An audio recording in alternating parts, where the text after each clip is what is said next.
Beastly Breakfast Roundtable discussion on licensing.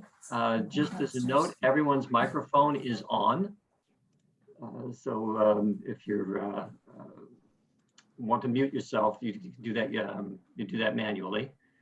We are recording, and this will be posted to the Pathable site.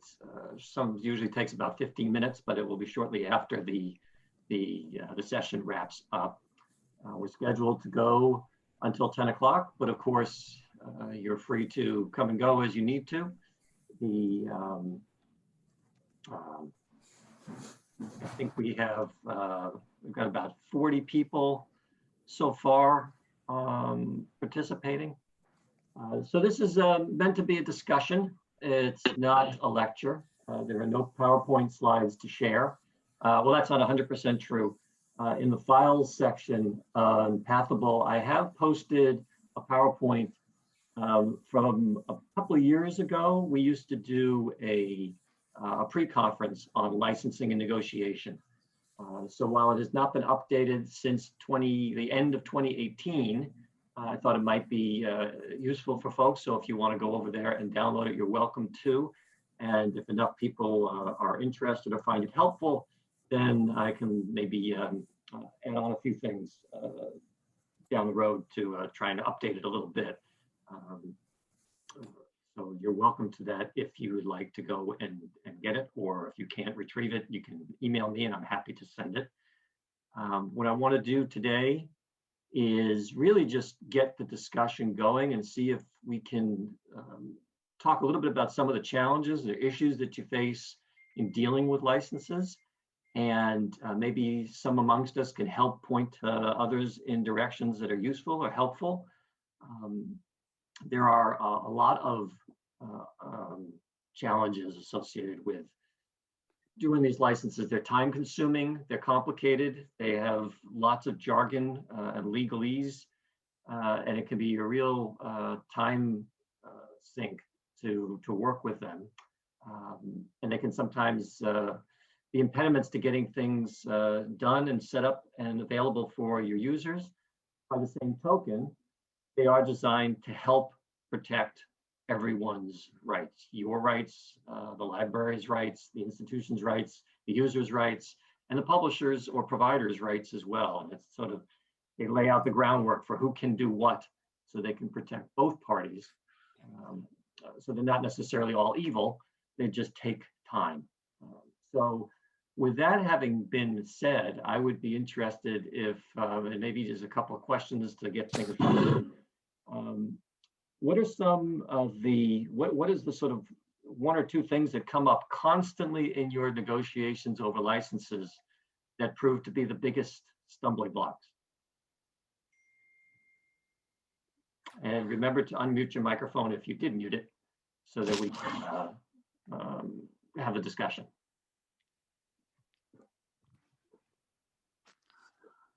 Accessibility for users. Accessibility, okay. Is that something that publishers or vendors fight back on, or is it a matter of defining it in a way that's mutually agreeable? A bit of both. My institution has an accessibility policy with specific contractual language. So to a certain extent, sometimes the failure is not in that the provider doesn't want to meet like WCAG 2.0. It's that they don't necessarily want to indemnify the institution. In other cases, there's just an outright, no, we don't have a VPAT.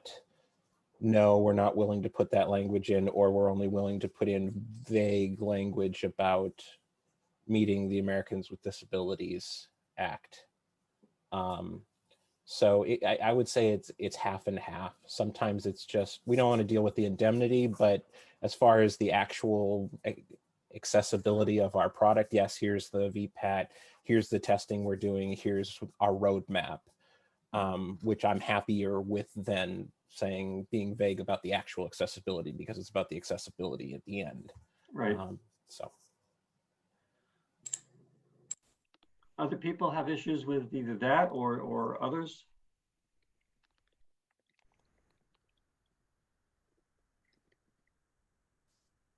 There are about 50 people on this call. Someone's had a problem with license somewhere down the road. Pardon me, I'm Christine and I'm new to the role. And I don't see where there's a place for me to raise my hand. So here I am. Oh, sorry. Just speak up is what it comes down to, but Thank here you are. I'm from the University of South Florida, St. Petersburg, and I'm tiered.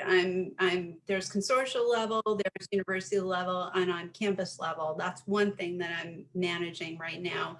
I'm new to the role.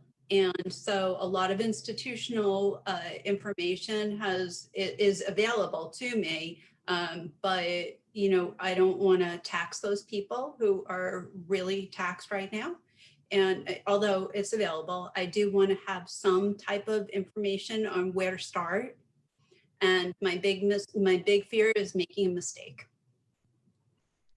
Yeah, there probably aren't many lawyers on this call. So I suspect all of us are looking at this sometimes with goggle eyes going, what does all this mean? And am I going to say something that's going to, poison the relationship, or am I going to get us in trouble? I think you pointed out you don't want to tax some of the already very busy people who might be positioned to help with these sorts of things. And I guess that's something we all have to get used to, is not being afraid to knock on a door or two and get that input. One of the things I found, because I am definitely not a lawyer, but it is one of my responsibilities here, is at AIP Publishing, is to vet every license that goes through. And I have a couple of places I can go. Our CFO is intimately involved with these at a very high level when necessary, and we have access to legal counsel. And I feel the same way sometimes. If I knock on their door, they tell me, we're very busy, so please go away. But it really is, there's no choice, because if you don't feel confident about what you're trying to litigate, so to speak, then you really got to go find the people who can. And they need to understand the consequences of delay. Something that our team reminds me of all the time is, we're waiting. We've got people who need access to this stuff and they're waiting on you. And I guess it goes the other way too, is, hey, look, we can't get access to this material that will satisfy a large portion of our user base. I need your input so that we can do this right. Or you need to train me up so that I can do it myself. And that's another option, is to see if you can arrange for the kind of training with people so that you can learn some of these basic clauses and not have to take them blind each time. So that's my question to this group, is that I want to have a foundation so that when these people are totally available and totally willing to train me. And I feel like I need some type of platform. I need some type of language. I need some type of primer. And if there's something available that I can do that would be great. This is Alexis at Georgia Tech. And when I started in this role about 4 years ago, I was given a couple of memos, including from like the state, the USG board and the state attorney general. And what I did was take those things that were basically what could not be in a license agreement and create a checklist that I use for all license agreements that I do. And I've been at other places that do this as well. And it also now includes language that I want for, financial woes and that kind of thing. But there are also a couple of books from the ALA Library Web Store that deal with like a librarian's guide to licensing or something. It's pretty fat, but there are a couple of really good ones that will also help. But I have found checklists to be truly useful once you get the introduction from the people that you can work with. And then when I have issues that vendors that we're both having problems with, I send them portions of that agreement so they see where I'm coming from, that it's a state level. And I've also talked with an attorney on campus a couple of times. I'd like to return, if I might, to that question about the problems that we're seeing. I'm Stacy Nelson. I work for UC San Diego. I don't know if we have anonymity here, but increasingly I'm disturbed by the fact that there's so many references in the license itself, which is a signed license, saying as part of this license, we agree to these terms at this website link. And I either have to attach them with edits, which can be super extensive because we all know about the terms of the use of the site. A lot of it might not be relevant to us, but a lot of it is. I have to freeze it in time. I have to explain to them why I can't just agree to something on a website that's open to change. And then the other thing I'm seeing is we deal with a lot of data, increasingly, like all of us, with data packages and interactive products. And I'm encountering a lot of people not used to working with libraries that are expecting us to assume liability for everything our users do, like ahead of time, and are surprised when we say we can't do that. So that's my 2 pet peeves right now. Yeah, I think with regard to the latter and assigning and accepting the liability, I think that there's usually, and I can't speak for every publisher or every vendor, some room to negotiate that language. For example, you'll make a reasonable effort to inform users of the policies. And Oh yeah, we negotiated. It's just that we keep having to do it, and a non-understanding from a new group of providers about that. This is Alexis again. I'm going to second the link outs in there. It's crazy. You wind up going to 3 different sites to verify what you're actually agreeing to in many cases. Oh. It negates the point of a signed license. Right. I think, speaking from my experience, I think in our license, the only link that we offer is usually either to where our statistics are located, right? If you want to get your stats, they're located at a place on the website, and where our VPAT is located, because we can't always attach a VPAT to every single license agreement, because what if it changes over the course of time? So our thought was, we'd say our VPAT is posted here, and you can check it anytime you like. But maybe what you're saying is that you find that troublesome. Well, they actually, they say you agree with the terms here and you agree with the terms there, and making you sign that. I have no problem with the privacy statements or pointers to sites where it's referenced, but in making it part of the agreement that we agree to all of it, that's not necessarily included there. Yeah. Have you been able to negotiate those out? Have you been able to get people to incorporate the language that was on those websites into the document so that it was fixed? We have. I mean, I won't sign it if they do that. I think maybe I can't even think of anywhere we said it was okay, but it's a lot of work, because then you have to freeze those terms in time or attach them or put some sort of overrides. It's just a lot of extra work. And I think it's kind of unreasonable. Like, again, why have a signed license when you're agreeing to terms that are not in the signed license? I agree. I've been negotiating a license right now. It had no less than 5 different links out to different terms and conditions. Yeah, Stacy, are you seeing that, this is Janet, sorry, this is Janet Moore at Northeastern. Are you seeing that about half and half of those are really end user terms? Because our counsel basically is differentiating between the two. If it's terms that affect the overall license, then we try to negotiate out or put in mitigating language. But if it's end user terms, we just add language that says that the language in the signed license overrides anything on the website. And that seems to have solved about half of those issues.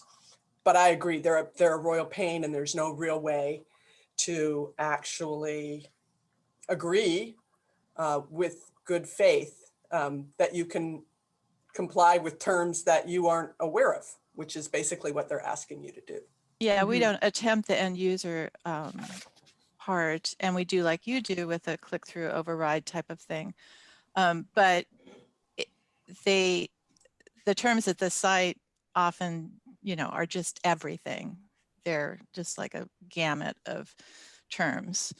And so that's, you know, having to go through, I mean, I'm sure we all have a lot of time these days, right? So, and just going out and having to read through every single thing at the site when you're actually doing a license that's supposed to define the terms is difficult, I think. Hi, this is Evelyn again at the University of Manitoba.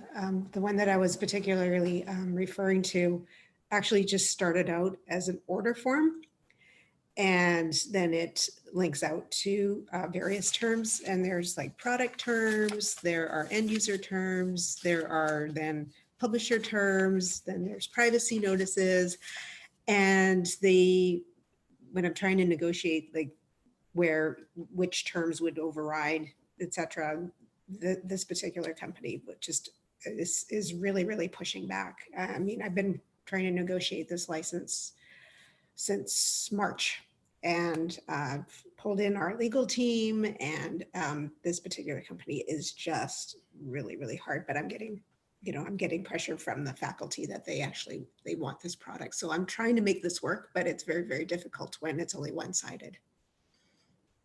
This is Alexis again. I find that there are a lot of them that come through initially as purchase orders, and that's what they kind of look like, but they put a few license terms on there and then put a link out that has all of the terms and conditions, and it's not necessarily end user, it's all of the terms. So yeah, I agree with that. So it's kind of, it looks innocuous, oh, this is just the purchase order, but it's actually also the license agreement. Exactly. Yeah, one of the big issues, of course, is how many pieces of paper end up getting associated with all of these orders, right? Is whether it's POs or it's licenses, order forms, and so on. I just to sort of, you know, flip the discussion for a second. This is actually some of the things you guys are discussing here actually are a challenge for the provider as well. I know that we often we'll send out our agreement, and then it'll get returned to us with pages upon pages of addenda and riders, state mandated clauses, and so on and so forth.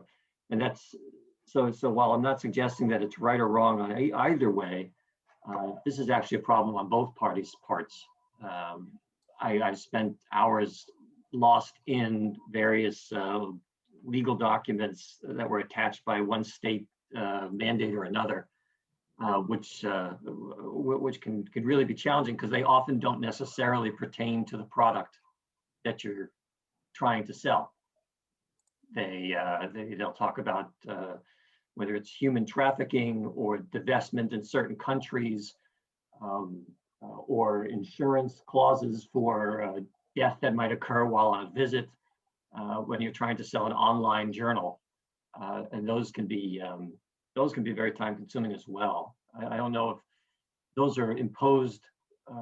What's your how do those get inserted into this process from your end? Is that something that you have little to no say about, or do you get to negotiate that, so to speak, with your council or consortium? So that you can try and make these things go smoother on your end. Hi, good morning. My name is Kristen Rogers, and I'm with the University of Mississippi. And we have a mandatory addendum that the university, as well as that comes from the state, that has to be signed by both parties and attached to every contractor license that we sign. And we are not allowed legally to negotiate or change anything on that three-page document. So far, we haven't had anybody, any vendors push back saying that they can't sign it. But it does cover the handful of things that we would negotiate out, like the indemnification, and specifically also the jurisdiction of law, because we can't agree to anybody but our state. And so we have found that now that it's mandatory, it's a bigger issue because we have to attach it to every license. It used to just be oh, here's a document, but that's been interesting to have to get negotiated as well or signed as well. Hi, this is Marianne Watson from Villanova. I just want to piggyback on what Kristen was saying. I'm at a private institution, so we actually leverage the state's requirements for indemnification and jurisdiction to say, if you can do it for the states, you can do it for us. And that works most of the time, which is helpful.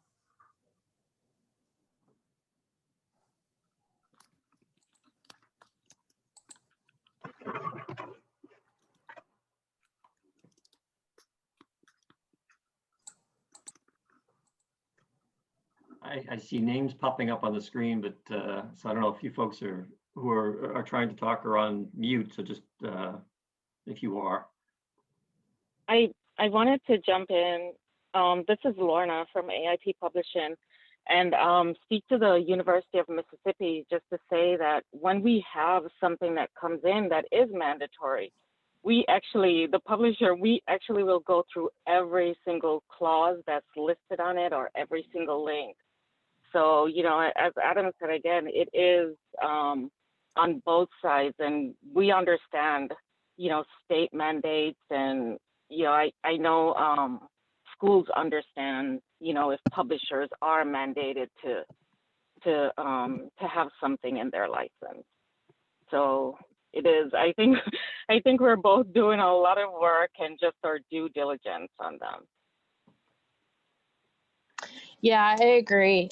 There have been a couple occasions where we've had to bring in general counsel from the university to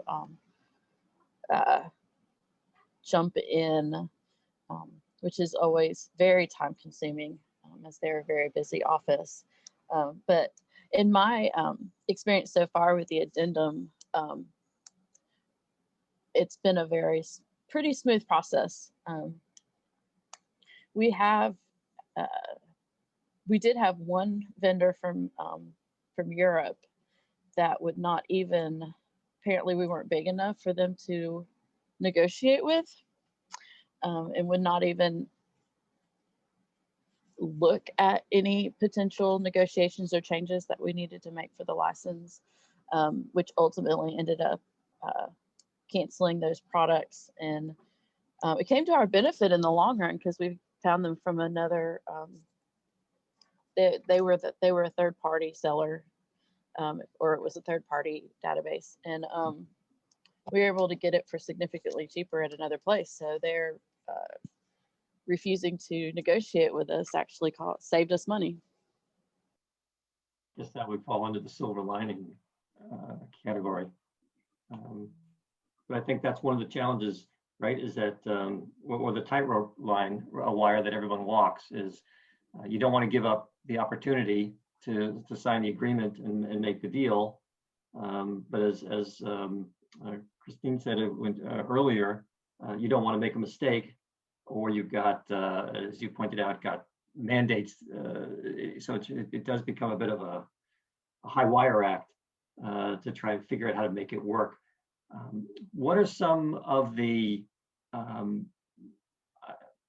lack of a better word, tactics or approaches that you found to be successful beyond grandstanding? And I would apply that to whether you're on the vendor side or the library side. You never want to say, do this or we're walking away, because then you have to walk away. So you got to mean it if you say it. But are there other approaches you've had, or are there kind of ways to find solutions to these what seemingly intractable problems, whether it's compromise or whether it's citing precedents or some other means that have helped?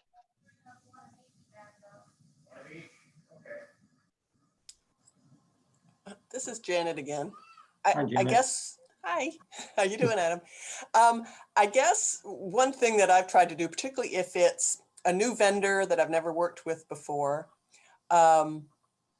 I'll just throw, I shouldn't say this in front of a vendor, should I? I just throw all kinds of stuff, every little wish list thing I want into the first negotiation. And then also I get things from our counsel. They weigh in on all the legalese and I take care of all the end user terms. And then I kind of have a priority in my head of those.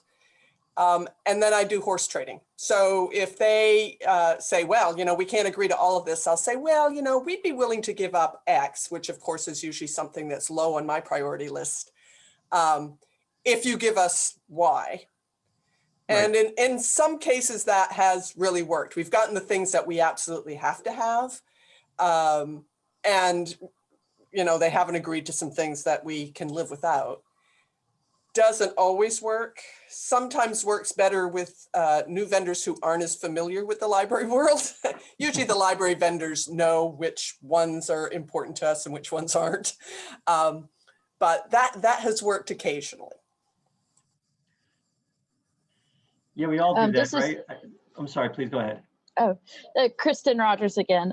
What we've had to do in of a number of cases where a negotiation just was not able to become agreed upon was that we've had to remain silent on certain clauses and it just remove it from the license so that neither us or the company are agreeing to something that we can't.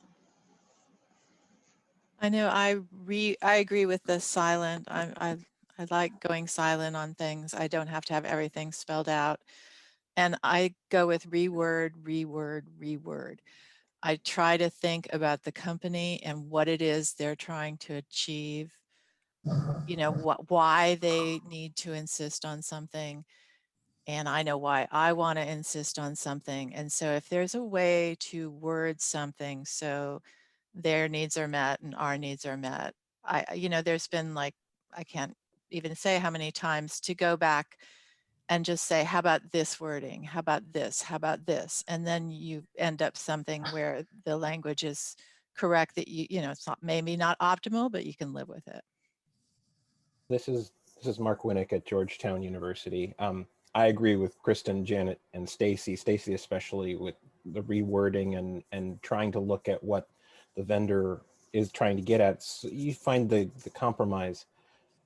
One thing I've also found is sometimes we've had cases where we've had a salesperson who's really wanted to sell us a product, either because they know there's demand at our institution or they want to put our institution's name up as one of their customers. And then the license gets passed on to somebody else in the back office and we hit a wall where we're running into problems with, some of the specific things that we need and we're trying to find alternative language. And so there's this difference between the sales trying to make the sale and somebody who's trying to be pretty difficult on the license terms. And so I found that sometimes going back to the salesperson and saying, hey, we do want to complete this. We really do want to find compromise here. I think it can sometimes unite both sides of the office, and it's not about arm twisting. Like we have room to give way to, but I think sometimes the mentality of sales is very different from the mentality of either the legal office or whoever's handling the license. And so kind of bringing them together can kind of find enough wiggle room for us all to complete the transaction with us being comfortable with the terms. I think that's a really good point, which 2 points. One is that there is almost always alternative language that can be that acceptable middle ground for both parties. As we were talking about a little bit earlier about saying that the library would be reliable for the actions of all the users, and that can be tamped down a bit to mutual satisfaction. And I think that comes down to being reasonably well prepared and understanding what the vendor is looking for, as others have pointed out here, and also just being reasonably comfortable, and that some of that just comes with experience in what some of those options might be. and kind of figuring out what's the difference between, best effort and reasonable effort, for example. And then once you get your head around those sorts of things, it can be easier to try and find that compromise. Hi, this is Jeff Grossman from Xavier University. One of the other things that can sometimes be a workaround has been kind of working with our consortial partners as well, because sometimes the university will balk at terms that just might be impossible. For instance, states that have mandates for no indemnification language in contracts. Sometimes if it can be purchased through a consortium, that can be a workaround where the consortium will assume the work on the license agreement, and it would be acceptable to them. Yeah, tapping into the resources that are available around you is certainly helpful. Whether it's via if there's an agreement with a consortium, maybe that's something you can glom onto and not have to sign a separate agreement, or just there may be knowledge available within the consortium that you can tap to try and help figure out some answers, because they may have worked out agreements with for other institutions with that same vendor that could help you find a path. So this is Kristen again. We had a license that I negotiated a few months ago, and I was having not trouble, we were just going back and forth, and the vendor made the comment. So let me back up real quick. So we're the University of Mississippi. The University of Mississippi Medical Center is a separate entity for their library. So they have their own contracts and licenses and subscriptions. And so they came back to us and said, but the medical center, we were able to negotiate with them. And I was able to get a copy of the medical center's license from my counterpart there. And I went through the two licenses to see where they changed in what rewording was. And I verbatim just changed those and had no problem. And it met all the state needs. So that was a big help. Right. Look for templates, if you will, of language that has worked in the past and try and replicate that. So something that someone brought up, or at least alluded to, I think, and might be interesting to hear more about, is the use of amendments. So if a contract expires, rather than renegotiate a brand new agreement, and I've seen in the chat some people talking about this, how license to license, there can be changes. So if you don't reread it, there's can be, maybe something's changed over the past couple of years and you don't want to be caught unawares. How do you feel about using things like amendments which say the previous agreement is in place, all we're doing is changing, and now it's going to be, instead of ending in 2020, it's going to end in 2022. And here's the one or two things that have to be updated. Here's a new title that's included by mutual agreement. Here's a price change. Here's something is adjusted, but it's just one or two things. And otherwise the rest of the license stays intact. Are you comfortable doing those sorts of things? And if you are, for how long? I mean, how many years before it's, what, we're in our 10th amendment here, it's probably time to go back to the drawing, to start again.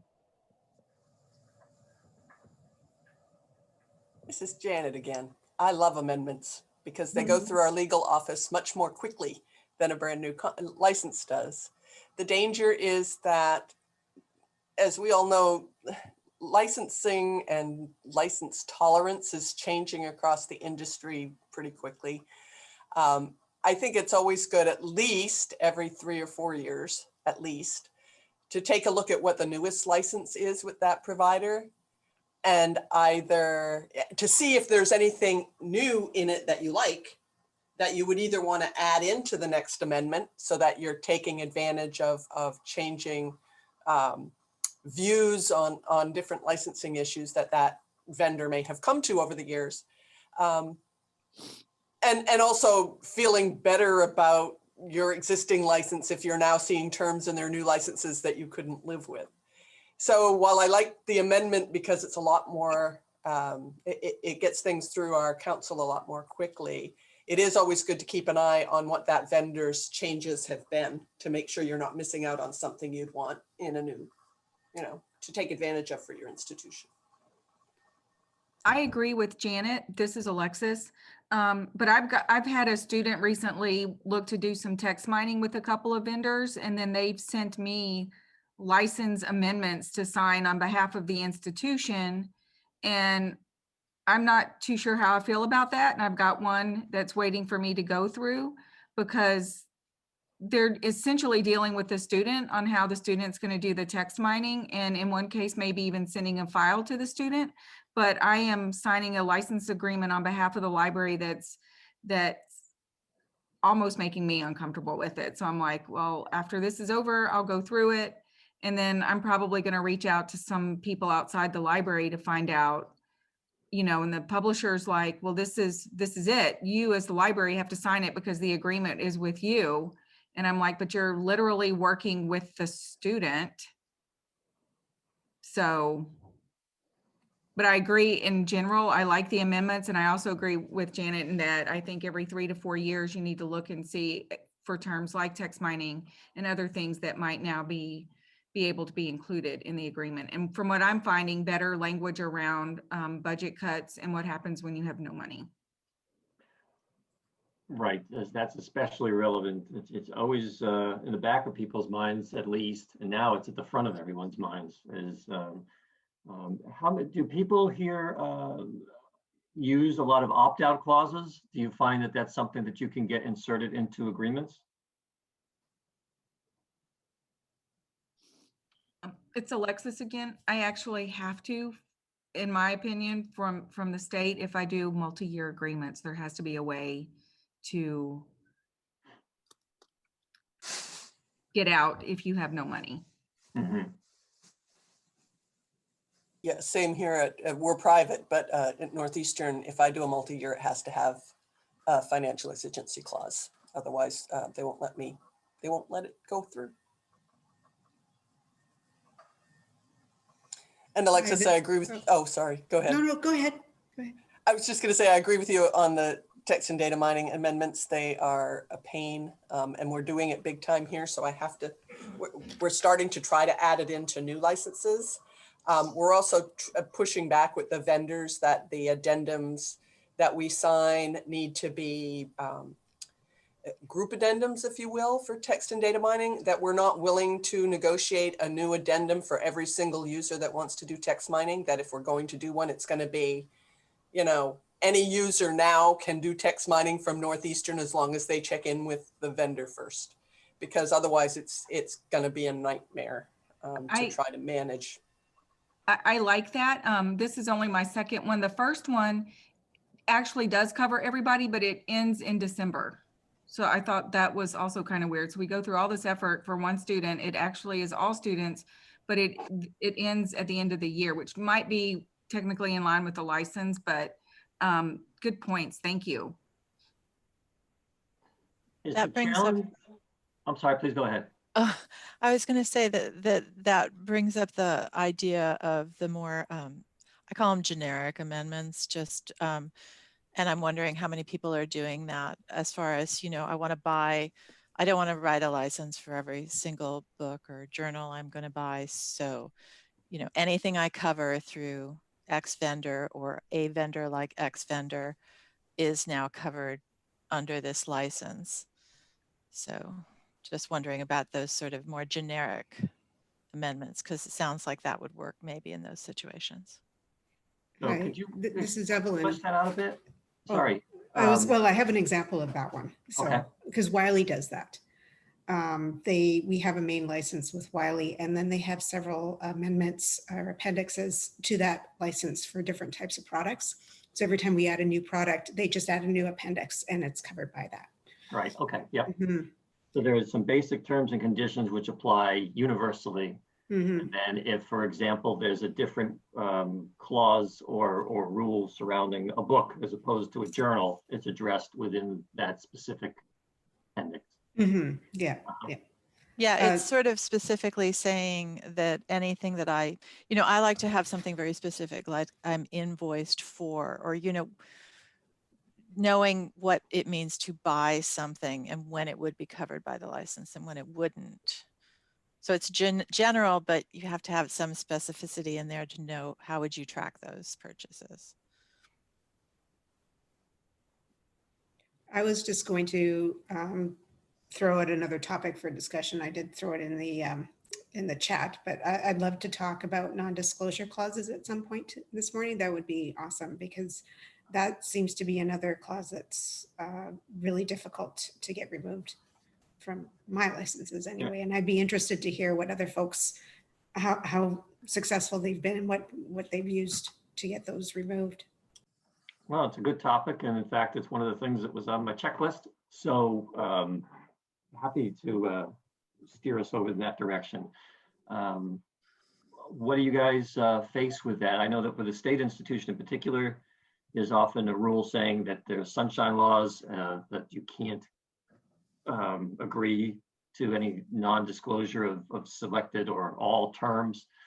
But of course, a lot of publishers or vendors will push back, and they don't want some of these terms out because they're specifically negotiated just for a particular site. And if you're off rate card, there's a certain sensitivity to having certain information made public. So how do you tread that line? I'm at a private institution, so I don't have the state behind me and government behind me in a lot of cases. But I have had some cases with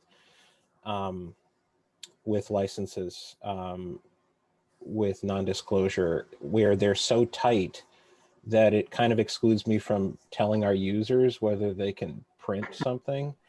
And so to go back and say, well, but it's also in your interest that I be able to, and in my interest to tell my users that you can print this, but you can't say they're really restrictive on scholarly sharing or something like that. I need to be able to tell my users that. And sometimes it's amazing that they've just dropped the whole thing, like rather than loosening it up. So I've kind of gone into that conversation with them. It's like, these terms, I can't keep them to myself. I sometimes have to share a good number of these terms. And sometimes they are trying to say, well, we'll allow scholarly sharing, a standard definition for you, but we don't usually do that.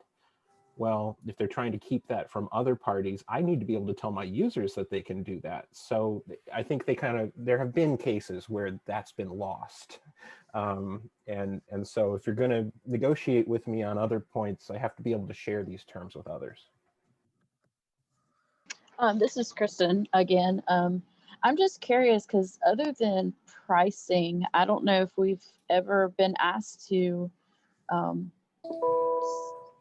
not disclose what's in any of our licenses, but kind of like with Mark, not just our students and users knowing what they can do, our interlibrary loan department has to know so that they can, that's sharing internally, but and access services in our research and instruction, because instructors come to them all the time saying, what can I put on Blackboard? What can I put here? What can I put there? I don't know how we can not share certain aspects of the license. Right. Right. I'm thinking, I've been successful at arguing that point and said, I need to be able to communicate the terms of these licenses to our users. But I'm thinking in particular, like California Digital Library, or is it, I can't remember now. They have a list of redacted licenses that are just openly available. That type of thing, where I use that all the time, where I go there and see if there's a license there. Well, what kind of terms were they able to negotiate? And can I use that with that same publisher? But some of the non-disclosure clauses that I've been encountering, prohibit that type of sharing outside of the institution and with the authorized users. Yeah, One of the things that sorry. No, go ahead, Janet. I was just going to say, we're private too, and where we've had some success, Mark, is asking them to change the language so that only business terms and statistics are kept private. Statistics, because a lot of publishers use them to set your pricing, so they don't want you to share them. And business terms, because they don't want anyone to know what you're paying. And we don't share our business terms publicly anyway, because we're private. And statistics, we generally don't share anyway, just because. And that's been pretty successful. Anytime I've pointed out to them that their non-disclosure terms are usually in direct variance with the term later in the license that says we have to notify our users about the terms, then they'll change language to allow for that. Sometimes I don't think the people you're dealing with even know that there is a conflict within their own agreement like that. You'd think that's a change that would only need to be made once. One would think, but how often have we had to make the same change year after year after year? Yeah. Because Sometimes they aren't doing that kind of review. Right. They think they're etched in stone and they're done. I think just to reiterate, I think what Janet was just mentioning is that I think, and I don't want to pretend to speak for all vendors, but that those are the things that most vendors are probably sensitive about, which is what you paid. The statistics are, of course, sometimes can be tricky because we all know that there are, what's the quote, lies, damn lies in statistics. So stuff like that gets out and it can be misunderstood or misinterpreted. And there are privacy issues, I think, associated with some of that as well. I think that's another component of confidentiality, although I think it's different. They can get lumped under the same header sometimes.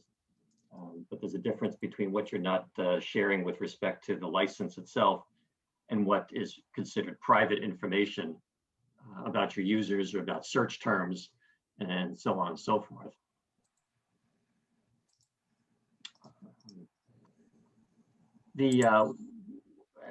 I'm looking at the clock and I see we have a little over 10 minutes to go, and there were a couple of other topics that have been mentioned in the chat. I thought it would be interesting to put out in front of people, one of which was about CERU. CERU has been around for quite a while now. And for those who are not familiar with it, it's the Shared Electronic Resources Understanding. It's a NISO standard. So if you go to NISO's website, you can find information about it. It's a very quick search, your preferred search engine. You'll find it very quickly. And it was designed to be a substitute for some of these licensing discussions that we're having now, where the basic universally understood terms and conditions were laid out, and then specific business terms would show up in a purchase order, for example, but that we wouldn't have to necessarily relitigate every single definition or term because we've gotten used to what an authorized user should be and so on. Are a lot of people using that? I should have looked at this beforehand. I know that there were hundreds of supporters and folks who had indicated that they do or will support using it. Have people been able to use that successfully? Janet, I know that you're on the working group, but for others who are on the call, have you used CERU or are familiar enough with it to feel like you have some opinion about it?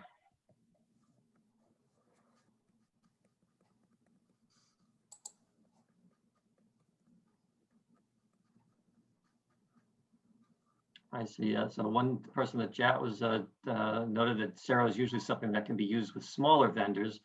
And that's true. There are vendors who don't have legal departments. They don't have a staff equipped or to spend time working with these. So what's the quickest way in and out?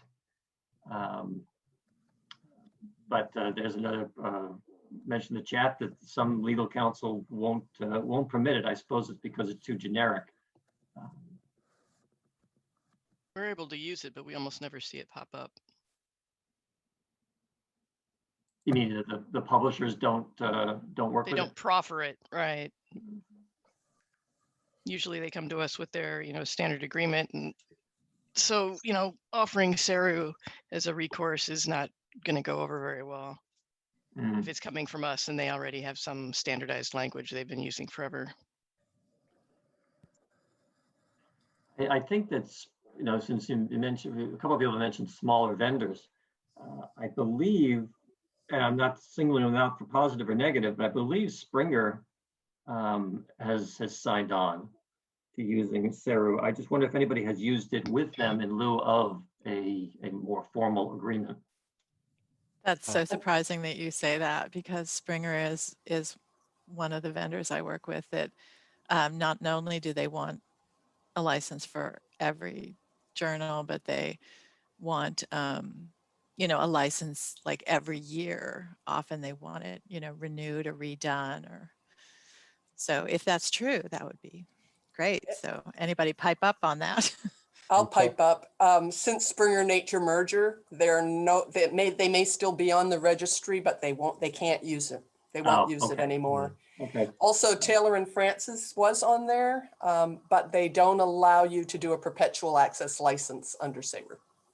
Okay, so a lot of these bigger firms have got their names on there, but it may be window dressing more than it is actually something they use in practice. They'll have a statement. They're like, we use SERU except, and then they put in qualifications. So it's frustrating. I wish SERU would not try to be all things in one document. I wish when SERU tried to move from just being journals to also covering books and whatever, I wish there was separate SERU documents, because as most of us know, there's certain standard things we might expect for journals, like at least subscribed year, maybe perpetual access. And books are different in a lot of ways. So it's interesting you say that. In the name of full disclosure, I'm on the working group for SERU, although we haven't really had many discussions over the last couple of years. In fact, since we did do a revision that would incorporate books, and at the time, the thinking was that by consolidating this, we would make things easier for folks. Stacy, it certainly sounds like you would think the opposite. yeah, no, they lost me, because I think the language got a little less specific, and yeah, so that was the exact point where it became less usable for us. Well, I've made a note of that. Cool. Someday we will probably, everyone in the group will find the time to actually dig into this, because there's so many things that have changed, whether you want to separate books from journals or not, with things like TDM, with, we haven't talked about it, but read and publish, or open access, or author rights, which I have seen increasingly show up in requests to put into agreements about repositories and about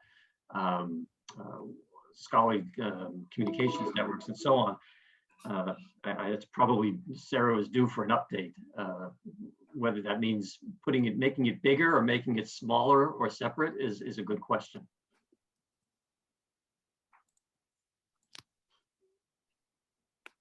Hi, it's Evelyn at the University of Manitoba. I've actually just used it with the Duke University Press journal that we purchased, and I actually set up a couple of templates for myself. So they're signed, and I write in anything that I want in them. So pertaining to perpetual access, no access fees, and I've never had a problem referring to SERU, and then, like I said, writing in any kind of terms that I want. So perpetual access to subscribed content. I've used them for one-time purchases, and they seem to be working out fairly well for us. Good.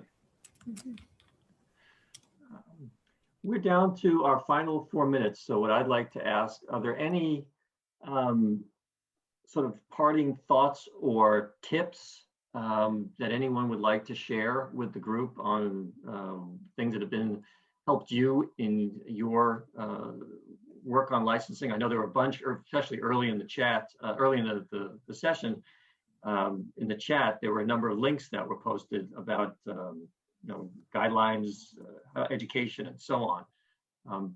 But are there other comments or general observations about licensing that you'd care to share?